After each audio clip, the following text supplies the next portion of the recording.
Hi guys, Ryu here from Blender Bros. Welcome back.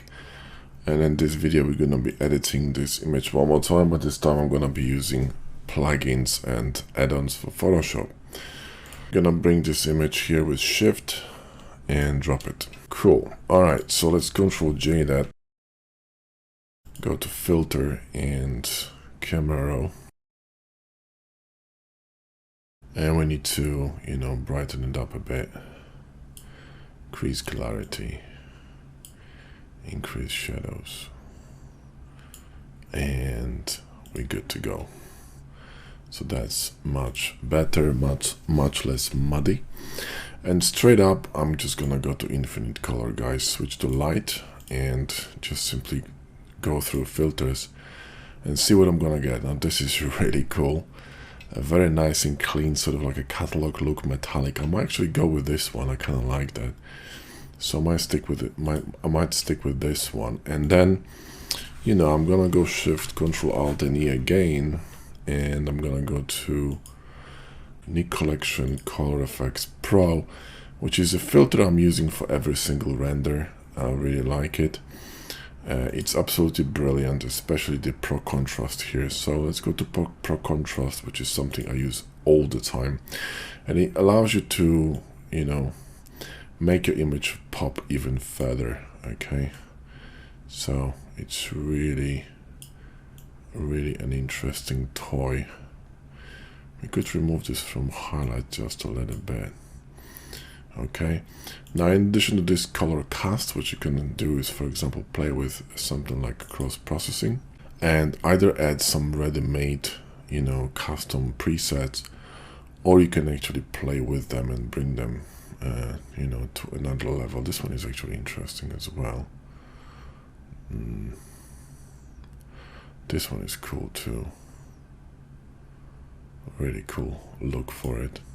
But I'm gonna just stick to Pro Contrast and click OK.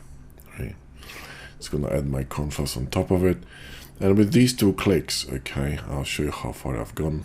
This is before and this is after. It looks really clean, looks awesome. Now the blacks here are a little bit dark, so what I might do is go to Camera Raw and actually lift these blacks a little bit. So go with the blacks up here, see that, and maybe lift the shadows just a little bit and click OK, and you're basically done. I mean, you could just keep stuck in the effects. Okay, so for example, what you could do is go back here to Nik Collection and Color Effects Pro, and for example, grab something that's called Film Grain, and create kind of like a bit more grainy image, sort of, more cinematic, if you will. But for this particular image, I don't think there's a point of doing that. I'm kind of tempted to go with this color effects, with this cross processing, maybe one of these bluer ones, which is kind of cool. This one is awesome as well, but this blue one is just badass. I really like it. I wonder how just the background would look, So what I can do is grab that, right? Just grab the background, and then I can click here with Control, apply the mask, and switch this to, Control I to invert it, and switch it from normal to color, which will just pass the color through. So my color, the blue color, is gonna go through, but my brightness and contrast will remain untouched.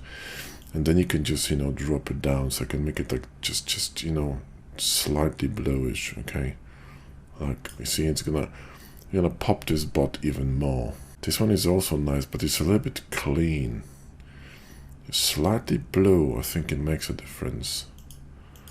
It's a slight kind of and with the mask too, you can actually change the density of this mask, so you could make this bot bluish as well, but not as blue. Okay, so kind of bluish, okay, like this. So it's gonna kind of fit the environment a little bit better. So it's a very subtle effect.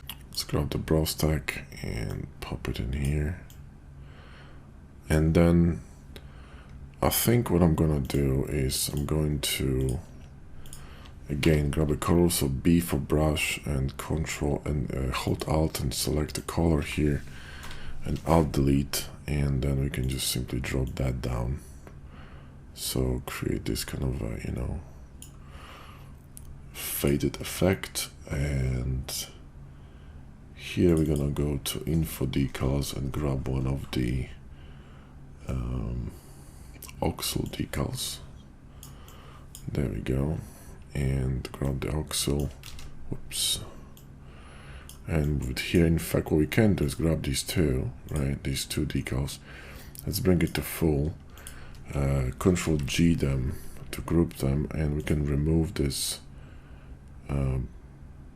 color outside and clip it to the whole group, and then reduce the opacity of the group to, I don't know, you know, 20 something. And then we can grab this Oxel and drop it somewhere here on the bottom, right? Actually, that's a bit too low. Somewhere here will do. Brush stick could go a little bit to the right. There you go. So there's a you know, similar distance here. Kind of looks a bit more framed, if you will. That looks pretty cool. That looks pretty cool. I like that. Awesome. And that's about it, guys. And you know, at the end, what we can do is we can pop some textures like we did with the previous one. So go to Camera Raw and go to Texture and just pop it up. You know, just kind of really pump it, you know, really nicely. And then we simply going to Control click that and drop a layer on it, a mask, layer mask, so the bot's gonna be revealed, but the background's gonna be concealed. It's gonna just give it a bit more pop to it. And looks like a catalog shot, you know, really cool. I really like this. And you see now, if you sort of position these two side by side. So when I'm gonna go to, let me just grab this image very quickly of the previous bot. So this one, right? Yeah. So let's just Control 0 that, okay? And if I flip between them, you see this one looks really cool, but it's sort of, you know, bland, all right? There are no details really, and it kind of looks, you know, like a model. But this one looks like an actual item that could be, you know, functional because of all these details on it. So tiny details, they're gonna really bring your model together, okay? So remember that decals are fantastic for, you know, creating this kind of an illusion of reality, and they're amazing for adding some small details. And details like decals, they shouldn't be big, they should be subtle, okay? That's the key. You have to be subtle with them. Otherwise, you're just gonna be a parrot or a Christmas tree. You don't want to do that. So you want to kind of spice your design up with details. You don't want to overwhelm it with details, and you don't want to you don't want for details to overpower your design, okay? So it's really important, okay? I see this all the time when people put details all over the place, right? And you don't know where to look. Don't do that, because that's a bad practice, okay? So that's it for this one, guys. Thanks for watching, and see you in the next one.